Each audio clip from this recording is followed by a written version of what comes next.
보수의 시각으로 정치 현안을 들여다보는 보수의 품격 시간입니다. 오늘은 이현주 전 의원과 함께합니다. 어서 오십시오. 네, 안녕하세요. 네, 요즘 뭐 방송도 많으시고 인기 스타신 것 같아요. 아, 그런가요? 아이고, 죄송합니다. 또 네. 빨리빨리 다녀야 되는데. 아니 뭐 늦게 오셨다고 제가 질책을 네. 하는 게 아니라 그만큼 인기가 많으신 것 같아서. 그러니까요. 막 뛰어다니니까 그렇네요. 하여튼. 네. 아니, 뭐 인기가 많은 건 좋은데. 네. 네. 수입도 좋으신 거죠? 아, 수입은 잘 아시잖아요. 저 어떻게 알겠습니까? 돈 줘야 되는데. 뭐 이게 사실은 공영방송에서 주는 거는 굉장히 적게 주셔서 예. 제가 뭐 금액을 말하긴 그렇습니다만 그냥 뭐 우리 독자들, 청취자들하고 만나는 기회로 그냥 감사하게 또 그런 기회로 삼는 거죠. 네. 네. 안 여쭤볼 걸 그랬네요. 네. 자, 오늘 여쭤봐야 될 이야기들이 많아서 바로 들어가겠습니다. 이상민 행정안전부 장관 탄핵소추에 대한 헌재 결정 많은 이야기들이 나오고 있는데요. 자, 9명의 헌법재판관 전원 일치로 기각이 됐습니다. 일단 이 판결에 대해서 어떻게 생각하시는지요? 이제 저는 사실은 이제 탄핵은 그 당시에도 쉽지는 않을 것이다. 네. 이렇게 얘기를 했고요. 이게 정무적 책임하고 법적 책임이 또 다른 거지 않습니까? 더더군다나 이제 뭐 법적 책임에서 특히 이제 탄핵이 인용될 정도가 되려면 좀 중대한 법적 위반이 있어야 되거든요. 그러면 법적 책임이 설사 있다 하더라도 이게 중대한 법적 책임이라고 보려면 적어도 제가 볼 때 수사가 좀 어느 정도 진행이 돼서 네. 기소 여부가 좀 결정이 돼 있다든지 최소한 어떤 수사의 그 결론이 어느 정도 나 있는 상태 정도 돼야 되는 거죠. 과거에 이제 대통령 탄핵 사건도 있었지 않습니까? 그때도 보면 어쨌든 그 특검에서 수사했던 내용들이 상당히 인용이 됐거든요. 그러니까 헌재가 형사 사건이나 어떤 이 다른 행정 사건에 대해서 법적 책임을 결론을 헌재가 내리는 건 아니기 때문에 네. 그런 부분이 전혀 없이 탄핵 소추를 했을 때 탄핵 결정을 하기에는 좀 부담이 있을 수밖에 없어요. 다만 아까 말씀드린 것처럼 정무적 책임은 또 다른 영역이라서 정무적 책임 분명히 있죠. 정치적 도의적 책임을 말씀하시는 거죠? 네. 그리고 실제로 또 헌재에서도 이게 뭐 전혀 그렇다고 해서 면죄부 주는 역할을 하시면 안 되잖아요. 그렇게 아마 판단하신 것 같아요. 그래서 헌재 재판관들이 별개 의견에서 국가공무원법의 공무원의 성실 의무 위반이 있다.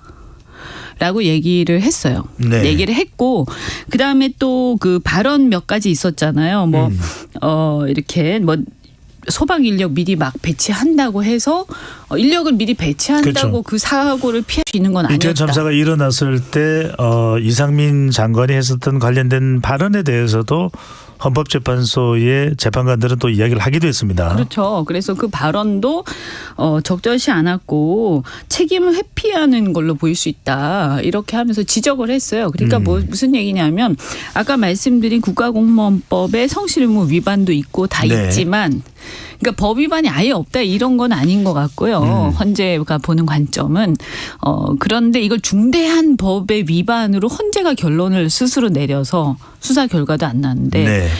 또 그걸 가지고 정무적 책임하고 이걸 섞어가지고 탄핵으로까지 결정할 수 있을 것이냐라고 봤을 때는 거기까지는 아니다 이렇게 본 게 아닌가 싶어요. 네.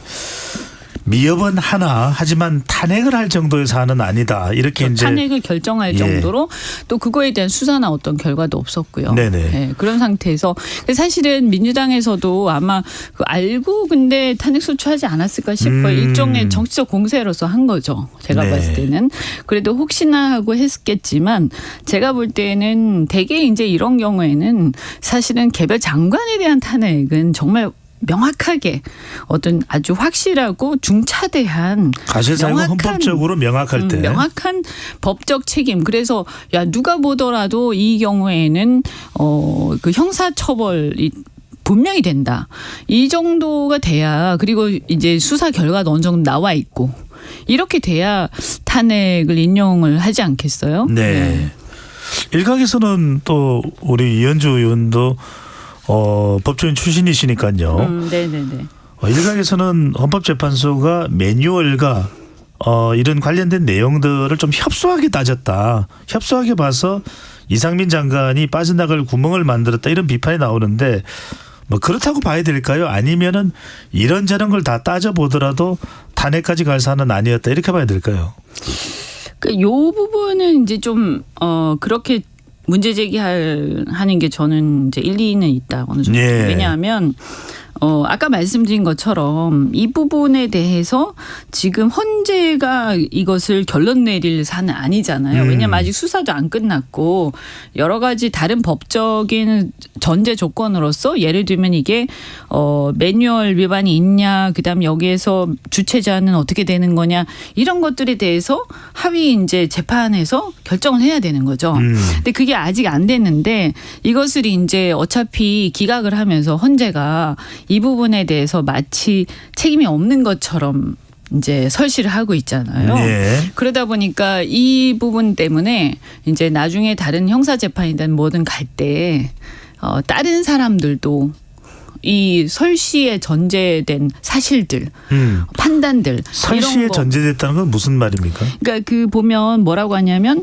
그 다중인파의 안전사고 대책을 포함해서 치안 대책을 세웠고 그 당시에 용산 경찰서라든가 이런 것에서요. 그리고 그 압사와 관련해서 어쨌든 경찰 기동대를 배치를 했다. 그러니까 이런 것들을 볼 때 이게 지금 주체자가 없는 행사 아니냐 이것은. 그러면 이 경우에 이것을 그 주체자가 없는 행사에서 그 정도 외에 재난안전법에서 근거한 어떤 그 매뉴얼 이런 것들이 적용돼 가지고 이 매뉴얼 위반이다. 그러니까 다중인파가 쏠릴 때는 뭐 어떻게 해산을 해야 되고 뭐 이런 쭉 매뉴얼들이 있지 않습니까? 네. 이런 것들을 그대로 적용하지 않은 것에 대해서 문제가 있다라고 이제 시민단체나 이런 데서 주장하잖아요. 근데 이런 것들이 이제 지금 주체자 없는 행사기 때문에 예. 이걸 적용하기는 좀 뭐하다 이렇게 이제 보면 그런 내용으로 이렇게 읽혀요. 그러면 이것들이 나중에 향후에 다른 재판 또는 다른 사람의 어떤 지금 진행되고 있는 재판들이 있지 뭐 않습니까? 박경 용산구청장이나 그런데 영향을 미치지 않겠냐. 여기에 대해서 굳이 이런 얘기를 할 필요가 있었느냐. 네. 아마 이런 비판인 것 같고요. 헌재가 이런 거에 대해서 결론 내린 역할을 하는 건 아니에요. 분명히. 왜냐하면 심급에서 형사사건이 아니기 때문에 민사도 아니고 행정도 아니고요. 그렇지만 어쨌든 헌재에서 이런 것들을 언급을 하는 것 자체가 사실 선입견을 줄 수가 있는 거죠. 네. 다른 재판에서. 그래서 그 부분은 저는 이게 사실 아직 이게 아까 말씀드린 것처럼 형사 재판하고 달라가지고 구체적인 것들을 헌재가 다 조사해가지고 이것을 결론 내리는 게 아니란 말이에요. 헌재는 그냥 헌법 위반이라든가 법적 위반을 전제로 해가지고 탄핵 여부를 결정하는 거라서 네. 그래서 일일이 뭐 이것이 요건이 어떻게 되고 이 행위가 어떻게 되고 요거는 어디서 결정하느냐? 실제 그 사건들의 형사 사건, 행정 사건에서 결정하는 재판. 거거든요. 네. 그래서 이렇게 되면 이게 이제 괜한 어떤 그 선례, 네. 헌재가 이렇게 말했다, 뭐 이런 이제 그 주장거리가 되는 네. 거죠. 의원님은 근데 하나 궁금한 것이 네. 별로 예상과 다르지 않은 판결을 내리는데 이렇게 시간이 걸린 이유는 뭡니까? 이게 사실은 왜냐하면 헌법재판소의 판결은 좀 일정 시간이 묵직하기 때문에 일정 시간이 지나야 된다 뭐 이런 거라도 있습니까? 이게요. 헌재가 원래 뭘 하게 되면 연구관들이 연구 보고서를 다 올리게 되고요. 그 올리는 과정에서 다른 나라 헌법재판 판례들 이런 걸 다 조사를 하고요. 그러니까 헌재라는 거는 헌법재판은요. 상당히 좀 심오하게 진행이 돼요. 그래서 네. 요 사실관계에 대해서는 헌재가 제대로 판단하는 게 아니지만 그 예를 들면 헌법적 법리 있잖아요. 이런 걸 혹시 모르기 때문에 이걸 다 찾고 그다음에 합의하는데 또 몇 번씩 걸리고 그래서 어떻게 보면 좀 나쁘게 얘기하면 좀 이 어떤 아카데믹한 부분들 네네. 이런 것들도 있고 좀 관료적인 부분들도 분명히 있죠. 그래서 헌재는 어쨌든 이 위상 자체가 굉장히 높은 곳이잖아요. 예. 그러니까 대법원하고 우리가 비교를 하지 않습니까? 그래서 대법원 판례도 별거 아닌 것 같은데도 엄청 오래 걸리거든요. 예, 어쨌든 그만큼 무거워요, 절차가. 그리고 네. 관여되는 사람도 많고 보고서도 많이 받고 하여튼 자료도 엄청 많이 조사하고. 예. 근데 지금 이 사안은 그런 것들에 의해서 다른 나라의 선례라든가 논리, 법리 이런 것들이 바뀌면서 결론 나는 그런 사안은 아니었고 이번에 사안 같은 경우는 일단 아까 말씀드린 것처럼 첫째 현장에서 형사재판에 이런 것들이 하나도 진행이 안 되고 네. 어쨌든 기소 여부 그러니까 검찰의 수사나 이런 것들도 명확하게 이 이상민 장관에서 나온 게 아니지 않습니까? 그렇기 때문에 헌재가 그런 것들까지 조사하는 기관은 아닌 거예요. 사실관계를. 네. 그래서 이건 한계가 있었어요. 애초에. 알겠습니다. 자, 헌법재판소 판결은 그렇고 지금 유가족들의 눈물은 마르지 않고 있습니다. 이상민 장관의 이 탄핵 기각 후의 입장문에 대해서도 참사 관련해서 애도와 위로의 말씀을 드린다. 소모적인 정쟁을 멈추고 힘을 모으자. 구체적인 이제 사과가 나오지 않았다 해서 아쉽다 이런 유가족들의 반응도 나오고 있는데 박희영 용산구청장 관련해서는 복직에 대해서 어떻게 생각하시는지요? 말이 안 되죠. 어떤 행정적 이미 그분은 사실 리더십이 상실된 상태 아닙니까? 네. 그리고 단지 이 사고가 일어났다라는 사실뿐만 아니라 그 사고 전후에 그분의 어떤 언행들을 보면 이분이 어떻게 리더십을 가지고 계속 구청장 역할을 할 수 있겠습니까? 굉장히 낯뜨거운 상황이에요. 국민의힘 내부에서도 좀 총선이나 또 용산 지역이라고 하는 수도권 서울의 상징성이나 이런 걸 본다면 뭔가 좀 책임을 묻게 할 법도 한데 쇄신해야죠. 쇄신. 네. 네. 근데 안 하잖아요. 그런 반응이 안 나오는 이유는 뭘까요? 예, 제가 볼 때는 국민의힘이 지금 쇄신이나 이런 거에 큰 관심이 없나 왜 이러나 정말 오히려 그것보다는 방어에 급급하다. 근데 국민들이 다 보면서 무슨 말인지 다 알아요.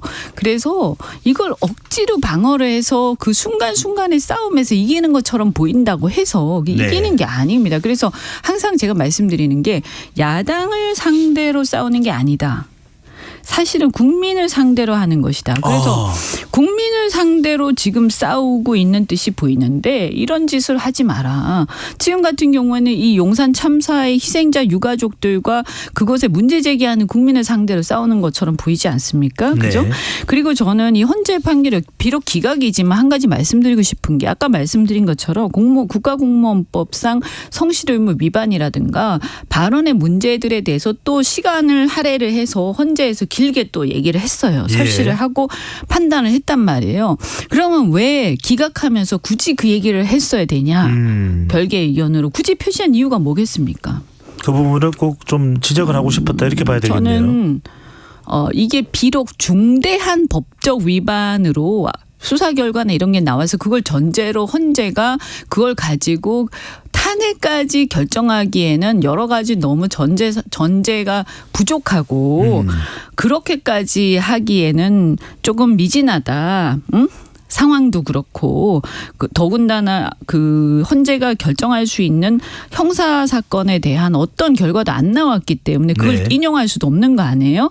그러니까 헌재가 기각할 수밖에 없는 상황이지만 그러나 헌재의 재판관들이 볼 때는 이미 이상민 장관은 장관직을 계속 수행하기에는 문제가 너무 많다라고 판단을 한 거예요. 아하. 정무적으로요. 그래서 헌재는 또 법적 재판에 법률 재판에 그 재판소기도 하지만 또 한편으로는 정치적 성격을 가진 사법재판이거든요. 독일도 헌법재판소가 정치적 성격을 띱니다. 그렇죠. 그래서 대법원하고는 조금 다르단 말이에요. 네. 그래서 뭐냐 하면 여기서 이런 얘기를 함으로써 성실의무 위반이 국가공법 위반이다. 그리고 발언도 문제가 있었고 이렇게 책임 회피하는 것은 굉장히 심각한 문제가 있다. 이렇게 얘기를 함으로써 이상민 장관이 정무적 책임을 면할 수 없다라고 사실은 얘기한 거죠. 그래서 스스로 거취를 결정하던가 이 부분에 대해서 사과를 하든 어떤 책임 있는 태도를 보이라라는 것을 저는 표시한 거라고 봐요. 이 의원님도 헌법재판소가 이상민 장관에 대해서는 문제점을 지적했다고 하는데 지금 국민의힘에서는 또 대통령실의 고위 관계자는 그 야의 탄핵소추권 남용이었고 반헌법적 행태는 국민의 준엄한 심판을 받을 것이다. 이런 발언을 한 부분에 대해서는 어떻게 평가하시는지요? 좀 너무 많이 나갔죠. 왜냐하면 반헌법적 행태가 어디 있습니까? 이 헌법재판소의 탄핵 결정 절차는요. 탄핵 네. 심판 절차는 헌법상의 절차예요. 그래서 반헌법적인 게 아니고요.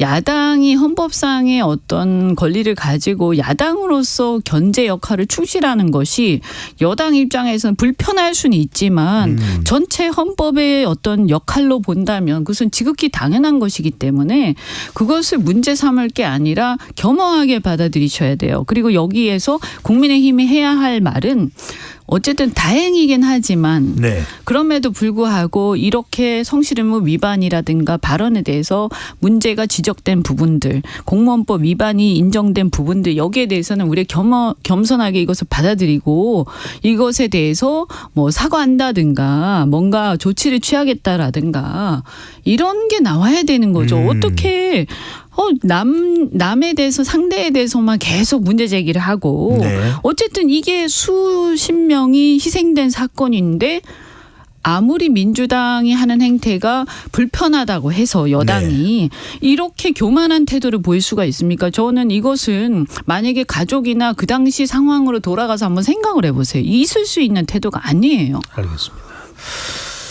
자, 이번에는 코인 거래 관련된 이야기도 좀 여쭤봐야 될 것 같습니다. 국면이 조금 또 달라지는 또 상황이기도 합니다. 코인 논란과 관련해서 무소속의 김남국 의원은 국회윤리자문회에 제명 권고를 받았는데요.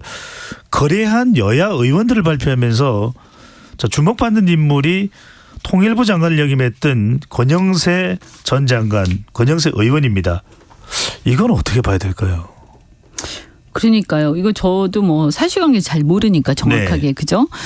다만 어쨌든 이게 김남국발 이 코인 사태가 이렇게 계속 터지고 있는 거 아닙니까? 네, 죄송합니다. 잠깐만 제가 네. 정정을 드리면 아직까지 이 최종 교체가 되지 않아서 권영세 장관이 현직입니다. 네. 아, 네네네.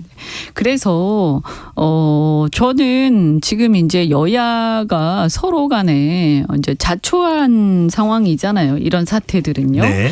그래서 지금 국민들의 의구심이 거치지 않고 있기 때문에 차제 모든 전수조사를 철저하게 할 수밖에 없고요. 어쨌든 이게 내가 하면 로맨스고 네가 하면 불륜이 그건 내로남불 안 되지 않습니까? 네. 그래서 어쨌든 상대에 가하는 잣대랑 똑같이 우리 편한테도 그 잣대를 적용해야 된다. 그냥 궁금해서 하나 여쭤봅니다. 네. 권영세 장관 그러면은 상당히 국민의힘 내에서 이전부터 한나라당 또 새누리당 거치면서 중진이었고 윤석열 대통령의 대학 선배로 윤석열 대통령도 지난 대선에서 선대본부장을 맡길 정도로 신임을 하고 있는데 적지 않은 금액을 코인 거래를 했습니다. 왜 했을까요? 그걸 제가 어떻게 알겠어요? 그런데 그런데 좀 뜻밖이긴 하죠. 네, 잠깐 네. 뜻밖이라서요. 저도. 뜻밖이죠. 그리고 이렇게 진짜 했다고 하면 경제적으로 어려운 분은 아니라고 생각이 드는데. 코인 거래는 경제적으로 어려우면 제가 생각할 땐 더 하기 힘들 거예요. 왜냐하면 이게 너무나 예측 불가능한 거 이게 뭐 만만한 투자가 아니잖아요. 잘 모르는 분야잖아요. 일단. 네. 그래서 저는 이분이 진짜 자기가 이렇게 많이 했다라고 하면 그럼 똑같은 얘기가 이제 적용되는 거죠. 김남국 의원이 법사위에서 그렇게 한 거. 그러면 이분은 그러면 그 시간에 뭐 했냐 이런 얘기 똑같이 나오는 거고요. 본인 다 해명하셔야 될 거예요 아마. 네. 알겠습니다. 네, 좀 안타까운 일인데 이분뿐만이 아니고 뭐 또 다른 사람들도 많이 있지 않겠습니까? 네. 김대중 전 대통령의 아들인 김홍걸 의원도 상당히 많은 횟수의 거래를 한 걸로 또 알려지고 그래서 있습니다. 뭐 이렇게 누구 미운 사람만 이렇게 찍어가지고 조사 이러면 안 되잖아요. 그죠? 그래서 모두가 똑같이 조사받고 똑같이 그 결과에 대해서 똑같은 잣대로 똑같이 공정하게 처리되어야 할 것이다. 네. 자, 지금 이 시각 국회로 가봅니다. 서울 양평 고속도로 관련해서 정부 주무장관으로 지금 자리를 맡고 있는 원희룡 장관이 국회에서 질의를 받고 있는 상황인데, 자, 백지화를 전면적으로 선언을 했었는데 재추진 의사를 또 국토부에서는 밝히고 있고 백지화 선언은 충격 요법이었다. 이건 어떻게 받아들여야 될까요? 그러니까 이렇게 중요한 국책 사업을 가지고 그냥 막 백지화 선언하고 또 한쪽에서는 야 그건 충격요법이었어 이렇게 얘기하고 또 한쪽에서는 재추진한다 이러고 지금 국가 시스템이 무너졌어요. 네. 그죠? 이렇게 국책 사업 이렇게 하는 거 전 본 적이 없어요. 이거요 장관이 지난번에도 아마 제가 말씀드린 것 같은데 장관이 백지화 하고 싶다고 그냥 한 방에 딱 백지한다 해서 백지화 되는 성격도 아니고 네. 대한민국이 그렇게 대한민국의 시스템이 그렇게 허술하지 않아요. 그래서 네. 본인 스스로는 원희룡 장관은 단독 결정이라고 얘기했습니다. 단독일까요? 그거는 뭐 알 수는 없지만 여러 가지 얘기들이 분분하죠. 네. 그래서 뭐 대통령실이나 여사 측하고 얘기가 됐던 거 아니냐 이런 이제 짐작 김건희 여사하고요? 예, 뭐 그런 거 아니냐. 네. 그런 이제 의심들도 하는 거죠, 사람들이. 아니면 본인이 어떻게 감히 이런 것들을 그렇게 자기 단독으로 이렇게 뭔가 믿을 만한 더 센 권력의 어떤 그 뒷배경이 없고서야 이렇게 되겠느냐. 이렇게 얘기하는 사람도 있고요. 또 한편으로는 근데 저는 지난번에도 그런 비슷한 말씀 드린 것 같은데 이분이 이제 굉장히 법률가시고 명민하다 보니까 이게 이대로 계속 가면 이 뭔가 큰 문제가 되겠구나. 파장이 될 수 있다. 네, 그래서 지금 좀 욕을 먹더라도 빨리 이것을 그냥 말 좀 깨야 되겠다. 응? 이 판을. 네. 이렇게 판단했을 가능성도 있고요. 네, 그러면 이제 정작 대통령실이라든가 권력이 있는 쪽에서는 누구 마음대로 이것을 백지화시키나. 이렇게 생각할 수 있죠. 그러면 이제 뭐 막 얘기가 있었다든지 추궁을 뭐 좀 문책이 있었다든지 이렇게 되면 재추진한다고 하시겠죠. 네. 근데 이건 다 제 내피셜입니다. 알겠습니다. 네. 자, 이거 반드시 여쭤봐야 될 것 같은데 시간이 없어서 마지막 질문은 홍준표 대구시장입니다. 네. 홍준표 대구시장 지금 윤리위에서 소명하라고 했는데 윤리위 소명 안 가고 봉사활동을 하고 있습니다. 자, 이 국민의힘 윤리위원회에서 홍준표 시장에 대한 징계 어떤 결정이 내려질 것 같고 홍준표 시장은 지금 봉사활동하는 것은 어떤 전략일까요? 아니 이제 일단은요 홍 시장 같은 경우 제가 뭐 직접 얘기를 들은 건 아닙니다만 그분은 어쨌든 대선 경선에서 윤석열 대통령하고 붙은 분이고 또 어쨌거나 뭐 그것을 다른 사람들이 어떻게 생각하든 본인은 또 그 부분에 대해서 여전히 이제 대선에 대한 그 생각들이 있을 거 아닙니까? 그러면 가장 중요한 것은 민심이죠. 민심. 근데 민심이라는 측면에서 상당한 실수를 하셨죠 분명히. 그죠? 국민들의 정서에 그것이 뭐 옳고 그리고 이런 문제가 아니라 국민들이 굉장히 피해를 입고 속상해하는 그 상황에서 더더군다나 대통령은 귀국도 안 하시고 정권 전체적으로 이게 지금 수해 2번째인데 네. 어떻게 똑같은 상황에서 더 나쁜 상황 그러니까 어떻게 보면 더 많은 희생자가 나오는 이런 상황이 있을 수가 있냐 이게 처음이면 모르겠지만 이렇게 굉장히 비판적으로 생각하는데 또 이제 어쨌거나 대구 시장이시지만 상당한 정치적 그 위상이 있는 분이 그런 말씀을 이제 국민들한테 하는 걸 듣고 국민들이 굉장히 비판하지 않았습니까? 의원님 죄송합니다. 마무리를 해야 돼서 네. 경징계일까요? 중징계일까요? 저는 뭐 그건 제가 예상할 수가 없는데요. 글쎄 한번 두고 봐야 될 것 같습니다. 네. 오늘 말씀은 여기까지 듣겠습니다. 잘 들었습니다. 네, 고맙습니다. 배종찬의 시사본부 오늘 준비한 소식은 여기까지입니다. 저는 내일